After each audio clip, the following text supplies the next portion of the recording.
Kita membahas masalah fenomena, poin yang kedua, fenomena syahadat yang sebatas lafaz dan nama. Ya.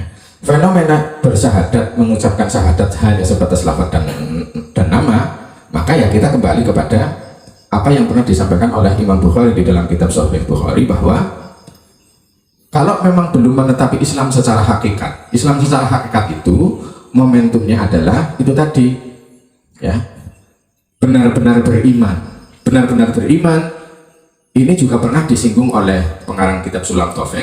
Sebelum iman itu tetap harus melewati tahap ngerti di antara ngerti siapa? Kudu ngerti Allah.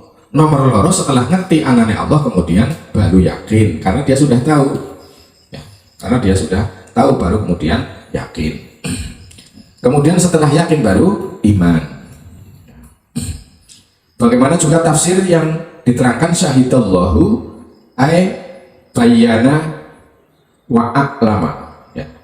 Tegasnya Allah itu menjelaskan dan memberitahukan, kama yuqalu syahida fulanun indal qadi, ya, bahwa seolah-olah itu ada seseorang menyaksikan kasus dengan menyaksikan temenanan, kemudian dia menyampaikan kepada qadi atau hakim. Saksi yang benar itu adalah saksi yang tahu peristiwanya atau tahu pelakunya. Nah sekarang kalau saksi kok nggak tahu pelakunya disuruh jadi saksi, itu saksi asli apa palsu? Palsu. Berarti kan kalau mau menjadi saksi dia harus tahu, makanya iman itu harus tahu. Kalau tidak tahu, ya kewajiban apa kalau tidak tahu? Ya harus mencari tahu. Siapa yang dicari tahu? Ya yang mau disaksikan itu siapa? Allah. Begitu. Nah, dari fenomena syahadat yang baru sebatas lafaz dan makna, kita kembalikan bahwa itu baru istislam. Istislam itu beda dengan Islam, ya. Kalau Islam alal hakikoh, yaitu syahadatnya sudah lahir dan batin. Kalau fenomena bersyahadatnya itu baru sebatas lafaz dan nama, maka wakana alal istislam, maka itu baru fenomena istislam, patuh dan tunduk secara fisik. Patuh dan tunduk secara fisik itu apa? Berarti dia tetap melakoni kewajiban patuh, harus patuh, ya. Harus patuh apa? Yos, misalnya sudah balik usia dewasa, ya sholat. Tapi hanya baru sebatas patuh secara fisik, tapi batinnya dia belum tahu dia ngadep siapa. Ya. Boleh kalau di dalam bab fikih, ya. Kalau dalam bab fikih maka boleh ya dia fokusnya kepada lafaz dan arti-arti sholat. Ini masih baru sebatas pembahasan syariat, belum pada isinya.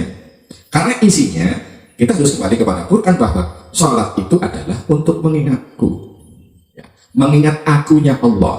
Oleh karena itu, ya, kita harus paham tentang akunya Allah, karena memang setiap manusia itu sudah pernah bersaksi akan adanya Allah. Jadi Allah yang maha ada itu tidak pernah tidak ada dan tidak pernah tidak hadir. Kenapa kemudian tidak tertangkap oleh hati? Kehadiran Allah dan adanya Allah itu tidak tertangkap karena hatinya masih tertutup. Apa yang menutup hati? Ya jelas itu bentuk daripada delusi waham atau salah sangka, salah mikir bahwa yang ada itu dirinya manusia. Justru itu yang menjadi hijab. Aslinya karena Allah itu tidak ada yang bisa menutupi, tidak mungkin. Allah tertutup itu tidak mungkin. Jadi yang menutup itu justru keakuan manusia. Nah terus selanjutnya yang dikehendaki sebenarnya syahadat itu yang seperti apa dan bagaimana, ya. Maka yang dikehendaki dari syahadat yang seperti apa dan bagaimana, maka ya kita kembali kepada petunjuk Al-Quran itu. Syahidallahu annahu la ilaha illahu wal malaikatu wa ulul ilmi qa'iman bil qisti la ilaha illahu wal azizul hakim innad dina indallahil Islam. Yang dikehendaki bahwa persaksian itu harus sempurna, ya, baik secara lafaz, ya, lambene moni, ngerti artine, ngerti perbuatannya Allah, yaitu alam semesta seisine, awak sekujur tubuhnya merupakan ayat perbuatan Allah atau syahadatul af'al, menyaksikan perbuatan Gusti Allah itu secara fisik. Kemudian yang kedua, ringkas saja secara batin, bahwa batinnya orang yang bersaksi itu bagaimanapun tidak boleh, ya, diklaim atau diakui sebagai adanya manusia. Sehingga kalau dengan demikian dia benar-benar mengalami persaksian itu sendiri, artinya mengalami bahwa ada itu milik Allah. Karena satu-satunya yang dapat menghalangi orang faham adanya Allah adalah apa? Pengakuan eksistensi bahwa ada itu milik manusia dalam ranah batin. Begitu. Nah, setelah itu, ya, setelah itu kita masuk kepada rukun yang kedua, yakni sholat itu sendiri. Karena setelah setelah syahadat itu sholat. Begitu juga bahwa di dalam sholat, ya, di dalam orang itu melaksanakan sholat itu sangat sekali ditentukan oleh tingkat kualitas syahadat itu sendiri. Ya. Kalau syahadatnya itu baru sebatas bibir atau sebatas menyebutkan, sebatas nama, tuh, maka sholatnya ya kurang lebihnya akan seperti itu. Ya. Atau dia baru bisa menyaksikan begini, dia berusaha mengimani adanya Allah, tetapi dia baru bisa mengungkapkan sebuah dalil. Dalil itu kan petunjuk, ya, petunjuk atau tanda panah. Mungkin yang berbentuk qauliyah atau kauniyah. Dalil itu ada dua. Yang pertama qauliyah, yang tertulis di mushaf, yang tertulis hadis, ya itu dalil qauliyah. Yang kedua dalil kauniyah atau dalil alam semesta. Jadi antara kauniyah dan qauliyah itu sama. Contoh, Al-Quran menceritakan hujan, Al-Quran menceritakan langit bumi, gunung, tumbuhan, hewan. Jadi yang Quran yang garing atau yang di mushaf itu Quran telesnya itu di kauniyah, kenyataan. Nah, kalau orang itu baru sebatas, ya, orang itu baru sebatas mengimani, menurut mereka mengimani, percaya bahwa adanya Allah, ya buktinya adanya ini, dalil yang berbentuk tulisan dan dalil yang berbentuk alam. Berarti dia belum menyaksikan Allah, zatnya Allah loh, ya. Dia belum menyadari adanya Allah, dia baru sebatas itu tadi menyaksikan dalil kauniyah dan dalil kauniyah, ucapan dan kenyataan. Tapi baru physically, baru secara zahir. Maka apa yang terjadi nanti ketika sholat? Ya boleh-boleh, ya itu yang terjadi di sholat nanti, ya boleh-boleh dia fokus maring bacaan atau arti-arti sholat. Ketika dia ngadep mulon, yang terlihat oleh mata ya kauniyah, tembok, sajadah, paham? Gue secara otomatis wes berumus. Jadi antara syahadat sholat ke seperti tempat dan tutupnya satu paket. Makanya berkali-kali disampaikan bahwa ketika ingin memperbaiki sholat, perbaiki dulu syahadat. Tetapi kemudian yang terjadi, ya, itu tidak sampai selirik ke situ. Padahal yang namanya rukun Islam itu ibarat bangunan, sholat itu ibarat tiang dan tembok. Sementara pondasi itu adalah syahadat, itu tembok. Tapi yang terjadi kok malah justru mutak-mutak tiang baik kalau tembok. Oh, kita harus tahu, harus fasih lafadznya, harus tahu artinya. Bukan berarti masih ngurusi tiang karo tembok. Pondasi ini orang tahu dibahas sampai kapanpun. Ya kok butuh waktu. Artinya butuh sampai mana? Butuh ketika sholat. Ya gue mau hanya fokus ngadep bacaan dan arti sholat sebagai bagian rukun daripada sholat. Oleh karenanya bahwa kalau boleh disampaikan bahwa syahadat yang secara ruhani itu nanti implikasinya adalah kepada khusyuk itu sendiri. Ya, khusyuk itu apa? Tenangnya hati. Tenangnya hati kenapa? Tenangnya hati karena di dalam di dalam sholat itu dia mampu mengingat Allah. Kenapa mampu mengingat Allah? Karena sebelumnya dia sudah menyaksikan, hatinya menyaksikan Allah. Maka akan seirama kemudian di dalam sebuah firman Allah, ya, ketika Allah bersabda kepada Nabi Musa, "Qul innani anallahu la ilaha illa ana fa'budni wa aqimis sholata li dzikri." Dan dirikanlah sholat untuk mengingatku, untuk menyadariku atau menyadari adanya aku. Jelas, ya? Nah, antar masalah kesadaran atau menyadari adanya aku itu sudah gawan bayi. Artinya bahwa semua manusia itu sebenarnya punya kesadaran Allah, ya. Cuma kemudian kesadaran itu menjadi kacau akibat manusia terlalu banyak informasi yang masuk ke kepala, ya. Informasi tentang dunia, masalah dunia, informasi tentang apa saja, bahkan tidak menutup kemungkinan justru teori-teori atau doktrin-doktrin yang sholat itu harus begini, harus tahu artinya, ya. Kemudian harus ngerti lafaz bagaimana. Itu kalau kemudian hatinya belum menyaksikan Allah, itu justru dia hanya fokus di situ, malah justru menjadi hijab itu sendiri, ya. Nah, sekarang pertanyaannya, yang dikehendaki sholat itu yang seperti apa dan bagaimana? Ya, maka kembali pada keterangan itu cukup disimpulkan saja bahwa yang dikehendaki sholat ya fisiknya sesuai dengan aturan syariat Islam, rukun syarat rukunnya terpenuhi. Ya, syarat itu syarat-syarat yang harus dipenuhi. Ya, seperti suci lahir, suci batin. Ya, kemudian menutup aurat dan lain sebagainya, menghadap kiblat dan seterusnya, pakaiannya suci, badannya suci, tempat sholatnya suci. Itu kemudian yang tidak boleh dilupakan bahwa sholat itu dimensinya ada dua, jasmani dan rohani. Jadi seperti apa itu adalah tata fisik, terus sholat itu bagaimana itu baru secara batin. Jadi yang dikehendaki sholat itu yang seperti apa, fisiknya syariatnya benar, bacaannya fasih, syukur ngerti artinya. Terus bagaimana batinnya? Bagaimana bahwa batin itu dapat bertemu atau menyaksikan Allah di dalam sholat itu yang dikehendaki. Sebenarnya kesadaran awal yang tadinya sudah bersyahadat, ya, itu juga ada dalil Qur'annya bahwa Allah bersabda, terjadi sebuah fenomena di dalam batin bayi saat di kandungan itu, bayi itu mengalami proses persaksian atau proses kebertemuan, ya, terjadi kesinkronan antar apa? Antarane ruh bayi atau kesadarannya bayi terhadap fenomena ada batinnya bayi, bahwa bayi itu menyadari bahwa yang ada ini sebenarnya hanya Allah, kurang lebihnya demikian. Summa lam anna sholatal lati la yushibuha husu'un wala hudurun uhiya batilatun inda sufiyah. Ketahuilah bahwa sungguh sholat yang tidak dibarengi dengan khusyuk. Khusyuk itu apa?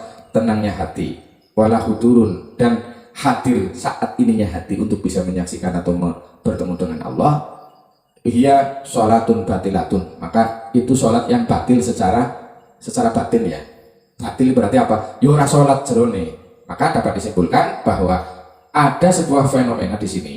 Di sini ada fenomena kalimat tarikus sholat fis sholat. Ya,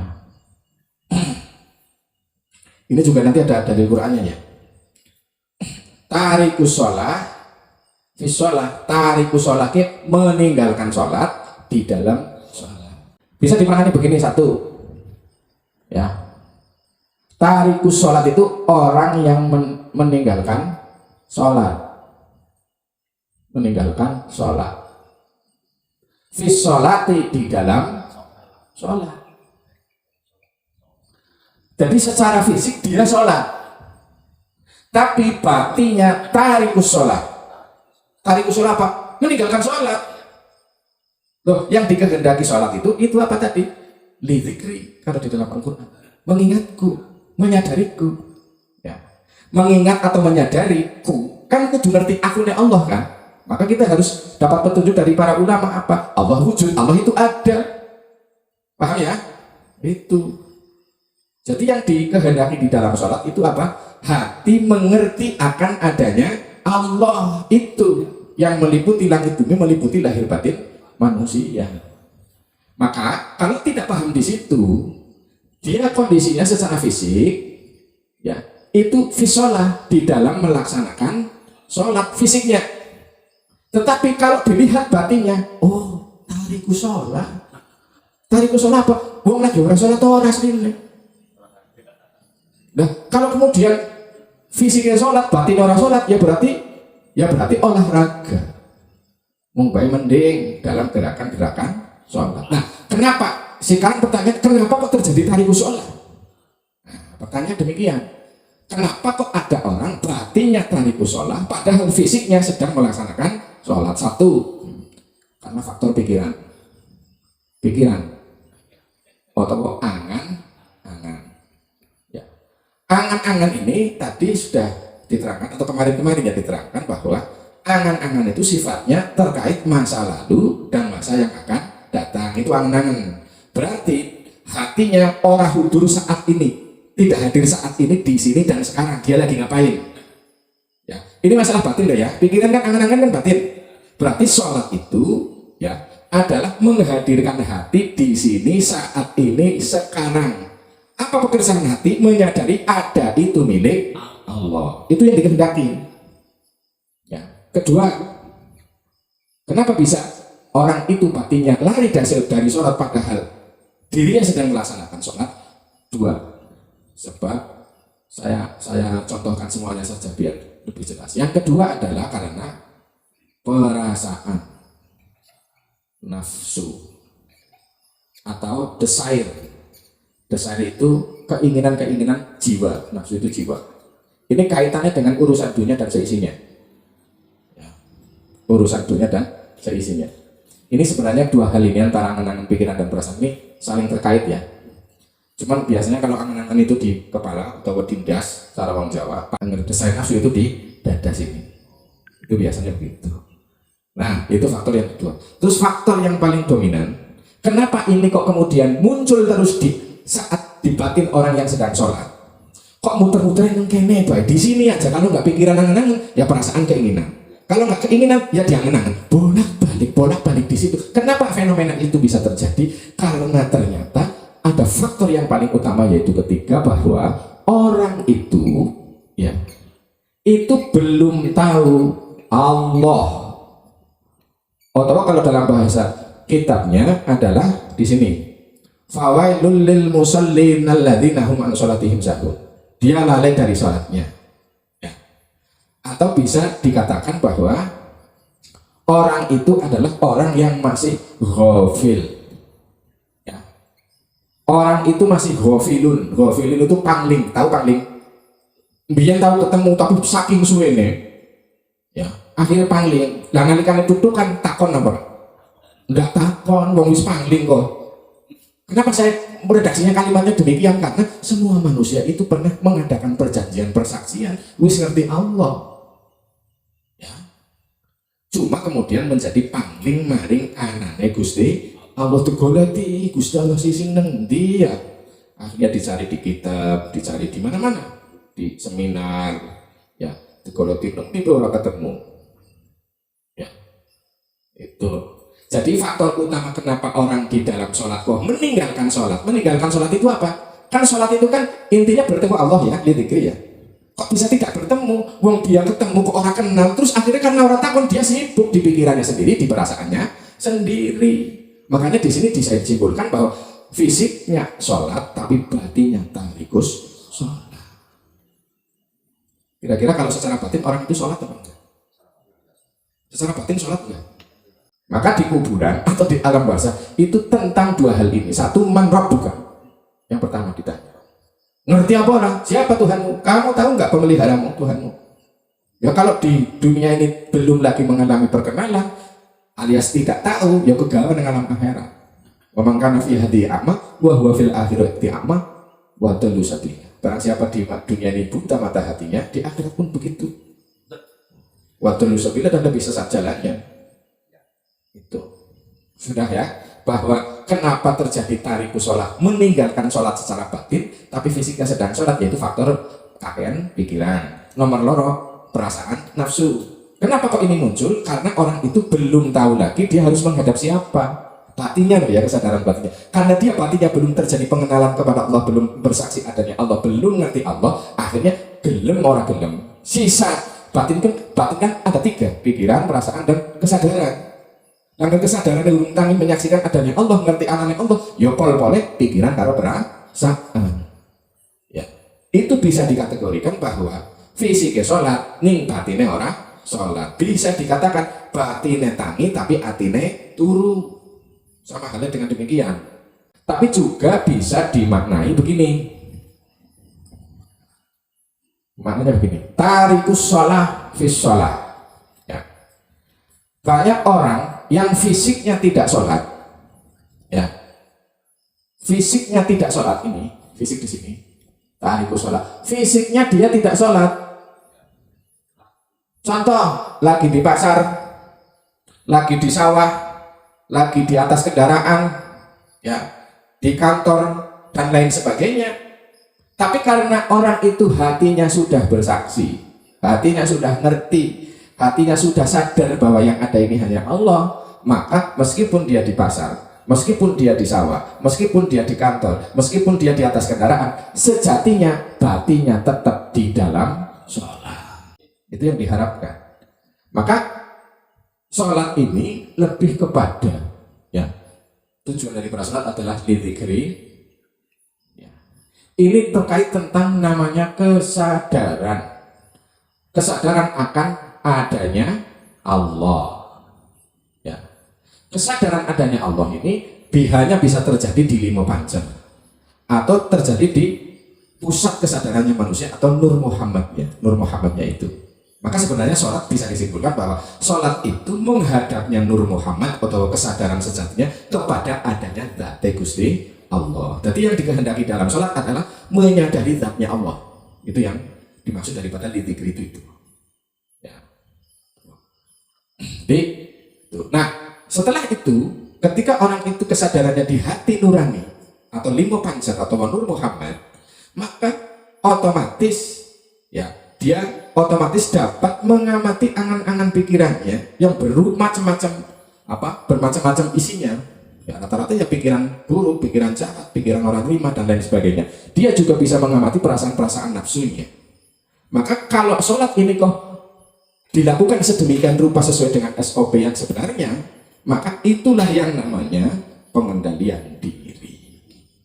Mengendalikan angan-angan liar pikirannya, mengendalikan gejolak perasaan hawa nafsunya. Itulah yang dikehendaki dalam ayat Al-Quran, innas sholata tanha 'anil fahsya'i wal munkar. Sungguh sholat yang benar-benar sholat itu dapat mencegah pelakunya dari perbuatan keji dan perbuatan mungkar, di mana sumber dari perbuatan keji dan mungkar itu adalah angan-angan pikiran dan perasaan hawa nafsu. Kotak katuk matuk. Kesadaran ini perlu kita bangun bersama, kita latih bersama, karena kesadaran inilah yang dimaksud daripada kesadaran fitrah atau kesadaran manusia itu muncul secara batin, di mana kesadaran awal manusia secara batin itu dia sudah memahami bahwa keberadaannya adalah merupakan limpahan daripada adanya Gusti Allah, begitu. Ya, mungkin dari awal hingga akhir cukup sekian yang bisa saya sampaikan, nanti dilanjutkan dengan obrolan dan tanya jawab. Wassalamualaikum warahmatullahi wabarakatuh.